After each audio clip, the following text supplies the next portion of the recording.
La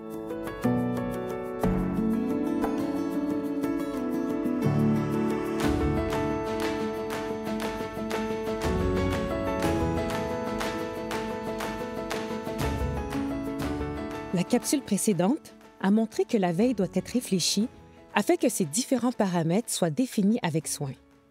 Ceux-ci servent de guide pour la suite de la démarche et c'est d'ailleurs sur cette base que les actions et les activités récurrentes de la veille sont structurées. Passer d'abord par une phase de planification est l'une des conditions à respecter pour que le processus soit pleinement efficace. Abordons maintenant la phase d'opérationnalisation et de réinvestissement de la veille. Dans cette capsule, il sera question des actions déployées dans une routine de veille et des moyens à mettre en place pour que les informations colligées nourrissent une réflexion ou un passage à l'action. Regardons cela de plus près. Les activités de veille s'amorcent avec la collecte et le tri des articles, des ressources ou des publications proposées par les outils de veille. L'objectif ici est de procéder à la sélection des références les plus pertinentes pour vous parmi l'ensemble de celles proposées. Généralement, la collecte et le tri s'opèrent quotidiennement dans le processus de veille. Cela évite une accumulation des références à trier en une seule fois. Cela permet aussi d'entretenir le sentiment d'être à jour dans ses connaissances sur les plus récentes nouveautés dans le domaine ciblé, que ce soit des événements, des publications ou des nouvelles, par exemple. Pour faciliter cette étape, des outils numériques comme des agrégateurs de contenu et des lecteurs de flux RSS sont disponibles et ce, même gratuitement. Ces agrégateurs de contenu rassemblent à un seul endroit les nouvelles publications de sites Web. Dès qu'un site Web auquel vous êtes abonné publie un nouvel article ou une nouvelle, les agrégateurs de flux RSS vous l'indiqueront. En effet, ils offrent généralement la possibilité de visionner et de lire des contenus en provenance de différentes sources d'informations. C'est le principal avantage de ce type d'outil. Il propose un vaste éventail de caractéristiques et de fonctionnalités. Par exemple, certains outils permettent de sauvegarder du contenu sous la forme de favoris et d'autres proposeront aussi des fonctionnalités pour classer les différents fils RSS auxquels vous êtes abonné. Toutefois, lorsqu'il vient le moment de choisir un ou des outils numériques, gardez en tête que plusieurs d'entre eux auront des fonctionnalités payantes. De plus, comme le monde du numérique change rapidement, il peut arriver que vos outils cessent d'exister après quelques années. Comment procéder lors de la collecte? D'abord, les références proposées par les outils de veille sont survolées afin d'avoir une vue d'ensemble des nouveautés. Puis, un tri s'effectue selon les critères de pertinence et de fiabilité. Il faut donc se demander si la référence correspond au type d'information recherchée, si elle répond aux objectifs de la veille et si elle respecte le thème choisi. En ce qui concerne la fiabilité des informations, il importe de s'interroger sur leur provenance ainsi que sur leurs assises scientifiques et pratiques. On peut alors s'informer sur l'auteur ou l'organisme qui en est le porteur afin de vérifier s'il soulève des critiques et des controverses ou, au contraire, s'il est reconnu pour la qualité de ses contenus.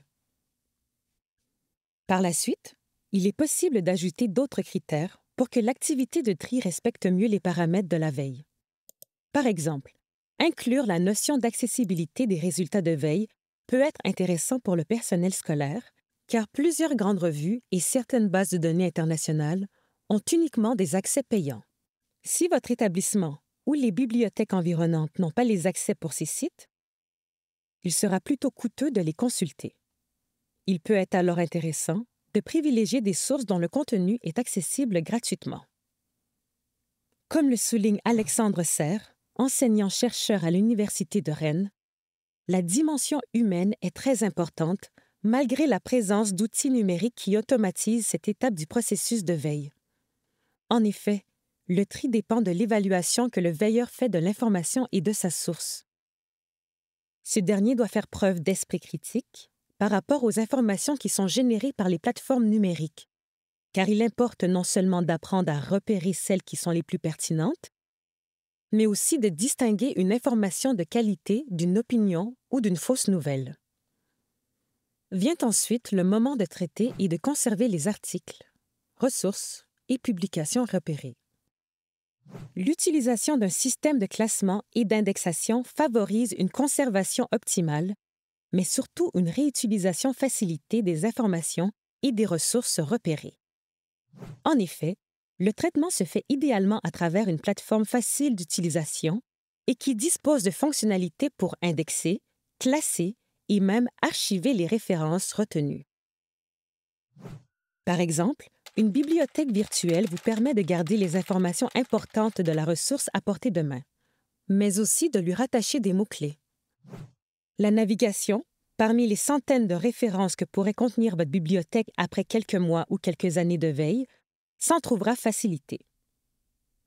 De plus, inclure un résumé et le lien web vers le site d'origine est très utile. Vous aurez une idée générale du contenu et vous pourrez vous y référer rapidement. Nous arrivons à l'étape de l'analyse où le veilleur examine en détail le contenu de la référence. Il s'agit ici de déterminer les usages que cette information pourrait avoir pour vous ou pour d'autres personnes de votre réseau. En somme, en tant que veilleur, vous aurez à déterminer le potentiel d'utilisation de l'information ou des données en vue de remplir vos objectifs de veille. À cette étape, vous plongez dans le contenu. Repérez les idées clés de la recherche, de l'article ou de la documentation colligée. Vous pouvez vous aider en annotant et en sélectionnant des passages qui font écho aux besoins de connaissances ciblées lors du paramétrage de la veille. Comme le mentionne Touria Fadeli, experte en veille et information stratégique, cette étape permet de combiner les informations, de les analyser, de les synthétiser en vue d'en faciliter leur exploitation et de transformer les données et les informations brutes en connaissances. Cette routine sera répétée de manière à constituer un ensemble d'articles, de recherches et de ressources qui seront vos résultats de veille. Ce faisant, vous réunirez une documentation qui fournira un portrait détaillé de ce qui se dit à l'heure actuelle à propos d'un enjeu ciblé par votre veille. De plus, synthétiser les résultats de veille vous permettra de dégager les éléments importants à retenir et en tirer des manières d'appliquer ces nouvelles connaissances, comme des pistes d'action prometteuses, par exemple. Cela nous amène à la phase de réinvestissement. Selon Jean-Paul Pinte, maître de conférences à l'Université catholique de Lille et spécialiste de la veille ainsi que de la cybersécurité, les nouvelles connaissances acquises sont susceptibles d'être réinvesties, c'est-à-dire que l'on peut les utiliser et les mobiliser dans des nouvelles situations. Dans le cadre de cette formation, on aborde le réinvestissement des connaissances issues de la veille sous 3 angles: la diffusion, le passage à l'action et l'évaluation du processus. La diffusion des résultats de la veille est particulièrement utile pour informer d'autres personnes qui partagent les mêmes préoccupations ou qui s'intéressent aux mêmes enjeux. C'est un moyen facile et rapide de contribuer à faire connaître des avancées scientifiques, des pratiques pédagogiques porteuses, des outils pertinents et des données évocatrices sur un sujet donné. À l'échelle individuelle, la diffusion peut prendre la forme d'un partage de liens vers la référence en question sur les réseaux sociaux ou même d'un signalement à un membre de votre réseau professionnel, comme un collègue de votre école ou de votre centre de service scolaire. À l'échelle d'une organisation, elle peut se décliner de plusieurs manières selon les méthodes de travail du milieu, comme un partage dans l'intranet ou lors d'un moment d'échange formel ou informel dans votre équipe de travail. En diffusant vos résultats, vous contribuez peut-être aussi à la veille d'un autre membre du personnel d'un établissement d'enseignement au Québec ou ailleurs dans le monde.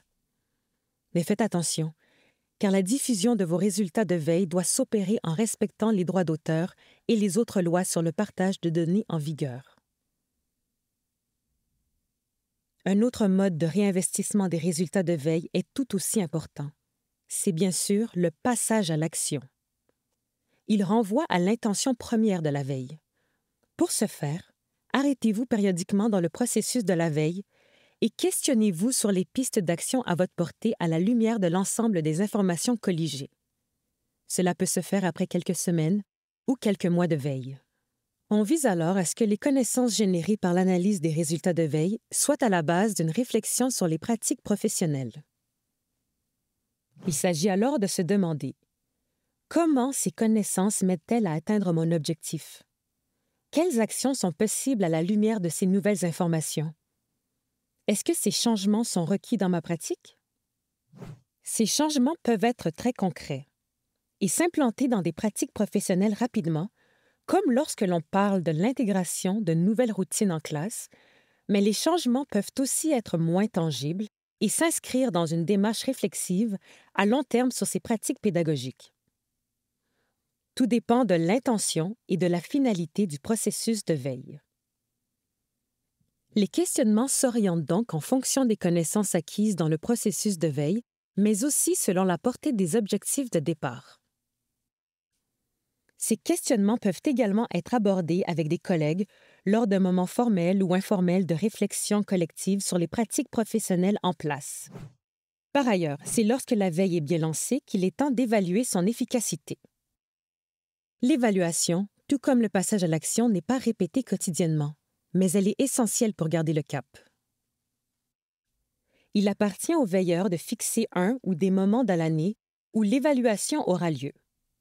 Dans cette étape, ils portent un regard critique sur les résultats de veille obtenus en gardant en tête ses objectifs initiaux. Pour y arriver, il doit déterminer, par exemple, si les informations obtenues sont pertinentes, si les références conservées ont favorisé un passage à l'action, ou encore si le temps investi correspond à ce qui était prévu à l'origine. Selon les résultats de l'évaluation, le veilleur peut modifier les paramètres de sa veille, les sources d'information et même ses critères de tri. Il lui sera ainsi possible d'adapter la quantité de sources d'information, les outils numériques utilisés, les angles couverts dans le domaine choisi pour la veille, les différentes postures des acteurs qui produisent des informations et même la complémentarité des sources. C'est en opérant par essai-erreur que la veille se perfectionne.